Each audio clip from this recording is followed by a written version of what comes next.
Just ask the same question. The Jim and Jerry Show. You won't believe what we talk about between recordings. I'm tired we talk so much in between this recording. In fact, some of the best recording. I thought we glitched out again, my friend. I'm seeing things we did glitch out. We did stuff. I know. But what I wanted to say to our ones and twos who listen and follow us is that we talk from the time you arrive in the front or the back door. Yeah. And until you are in your car and calling your brother on the phone on the way out the driveway, it is nonstop. Yeah, and I agree. And sometimes it's way more profound than it is when we're talking on air. But then you go, well, this was really good after we just finished talking for a half an hour. Let's record it. And we go, oh, right. What did we talk about it? Where did we get it from? That's why I said in the beginning of this, you'll hear, just ask the question like you did before and maybe it'll all come back. Well, there are so many things that you covered, and all of it is wisdom. One of it was the question about the younger generation and whether, you said you had words to a song that wisdom is lost on the elder. Yeah, I said, wisdom is lost. Wisdom is lost on the elders. Yeah, and because why is that? The young don't listen to you because they think, you've passed your time or whatever. But when it comes to what we were talking about politics and stuff, we've been there. We've been down the road. And that's why sometimes you can make a decision off of your normal base. When you see circumstances coming, you say, listen, especially in a free country, I can vote for this guy and vote him out in 4 years. And we talked about that in Trump. I said they should have, in my opinion, voted for Kamala. I don't believe in a lot of her left-wing stuff either, but you can vote her out midterm or at least vote in the power in the midterm. And she's going to go. And control, and they can vote her out by the time the term is up. And in Canada, thank God, we still have this freedom. So if I don't like Carney, if I voted for Carney, I can vote him out in 4 years. If I don't like Trudeau, which got voted out basically by his own party, they get voted out. We have freedom here. So we were just talking about what the younger people feel. Well, and it's not against them, but we were young too. I first went into the voting world. I think my first time voting was for the NDP because I thought everybody should get it paid according to the size of their family. Come on, but that's the way I thought. Then I became a conservative for most of my life, and a moderate conservative at that.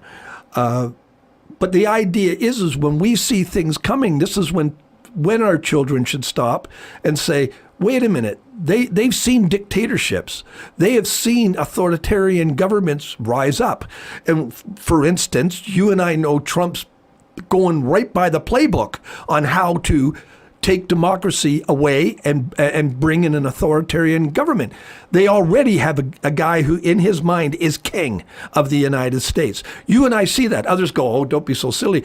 We'll just wait and see because our wisdom says we've seen this before in other dictators like Mussolini, Hitler, and other regimes around the world. Stalin, all kinds of, even modern regimes down in South America and stuff. We've seen how dictators take over. And so the wisdom is we go, well, wait a minute, I've heard this before. Or wait a minute, I've seen military in the streets against civilians before. Cuba and different places. So the wisdom does rise up in this particular case. It's not lording it over anybody else, but it's then when the youth need to say, maybe we should just listen to the old man for a minute.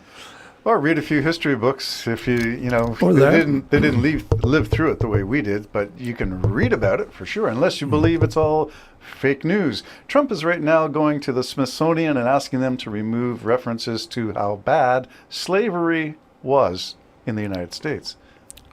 Yeah, he wants to remove it under under a lie, quite frankly, because the truth of the matter is, if you do not record your history, you're prone to do it again.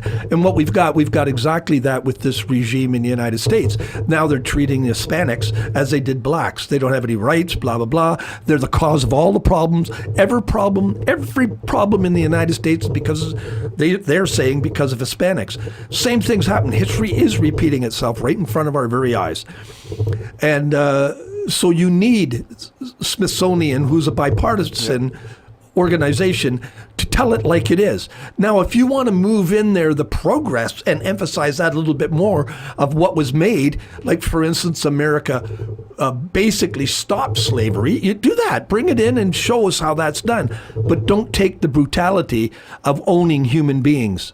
Because the Americas and other countries, and some even now, there were slaves all the time in the Bible, but in the Bible, remember, Jesus said, treat your slaves, and slaves, be kind to your worklords or whatever, because it was a workforce. But they were respected, fed, looked after. Now, I'm not saying it was good then either, but it was a fact of human life.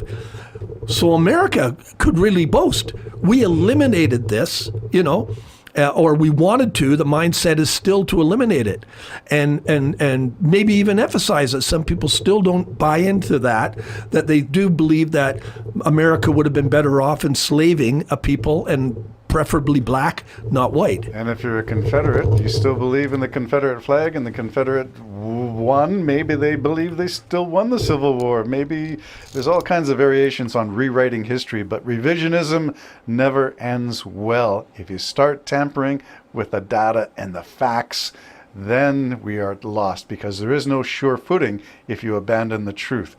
We have enough photographic evidence. We have the people, we have the families, we have every bit that we need to know to say it was We have bad. a war. We have a war. We had a civil war. But I've heard people quoting Lincoln and saying, well, Lincoln said, if I had a way of bringing the South back into the fold without abolishing slavery, I would. And that's a reference to a part in the early war before it got really messy and bloody, that he was saying that if a political solution was possible. Okay, I understand that. But as the war went on and as he changed his mind. And he might not have, what he might have been saying, quite frankly, is same as we need time periods to get through things. So maybe peace and not killing hundreds of thousands of people, maybe we could just go back to the communication table and maybe we can convince them to not be so strong at wanting to enslave people. We can maybe that's what he meant. Slavery after the fact. Okay. Without killing. Okay. And I'm sure everybody who's gone to war regrets it. Right. You know what I mean? You would think. You would think. You would hope. Anybody, and Lincoln being, I think, was a man of God. He feared God, I think. I don't know for sure. He would know that all men are created equal. That meant all men.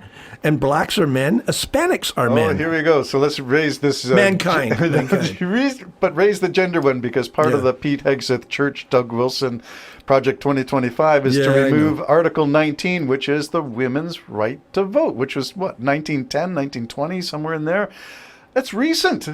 Other than that, women were not considered men. In fact, that's the law in Canada in 1925. It's called the Persons Case, because women were not considered a person, because only persons could vote. Yeah, the only way around that is if you had to build your federation around truly the biblical version, but then you would have to face the facts that women ran the household. You'd have to face a lot of the facts. We knew our places, but don't think it was all enslaved and they had a place. Maybe single women didn't. I don't know, and there was room for improvement. But you built a new nation away from tyranny. You built that. You didn't build it. You said one nation under God at that time. Now it seems to be one nation. Now it seems to be one nation saluting the glorious flag. Now it seems to be a nation under one orange Jesus. So you're devolving away from what you could have had in the beginning. But now that you have that, you can't come in now and say, we're going to take half our population and take their rights away. No, you can't do that. You built the nation. You built the nation. You mentioned devolved. I was watching a special on Netflix, Devo. If you've never seen the band Devo. Yeah. It's really fascinating. For me, I was never a fan. I remember them wear the jumpsuits and their flower pot hats. But what a remarkable story of guys with a vision in the artistic community and protest, putting the two together. And they were the ones who sort of survived Ohio, Kent State University with Neil Young's 4 Dead in Ohio. Yeah. So they came out of that milieu, out of the Vietnam protests, and Devo, Devolution. De-evolution. De-evolution. Look, good video. If you haven't seen it on Netflix, I'll have to look it watch up. it. Yeah. It's I like the way they feature band every once in a while, and you get to walk down the actual footage of them performing and interviews And why they're performing, and why they're doing what they're performing. doing. Yeah. And it makes me, as we think about AI, what's AI going to do in the interview? I created this song. Why did you create it? Because someone programmed me to. Why I created it? You asked for it, and here it is. Better than yours. Blah, blah, blah, blah. Oh, here we go. I shouldn't say. if I did. I played your song the other day, the AI version. the AI version, yeah. And I said, this AI has one of the best voices I've ever heard. And somebody else commented on that very AI and said, man, these sound like a real good Nickelback. Exactly. You know what I mean? Yep, So exactly. You can make anything into anything, except you and I, my friend, we are irreplaceable. We're novelties. I'm de-evolving I feel like into, I could I'm do going to have a some- harmonica and my voice, that's it. I want a kazoo. Bye-bye for now. Yeah.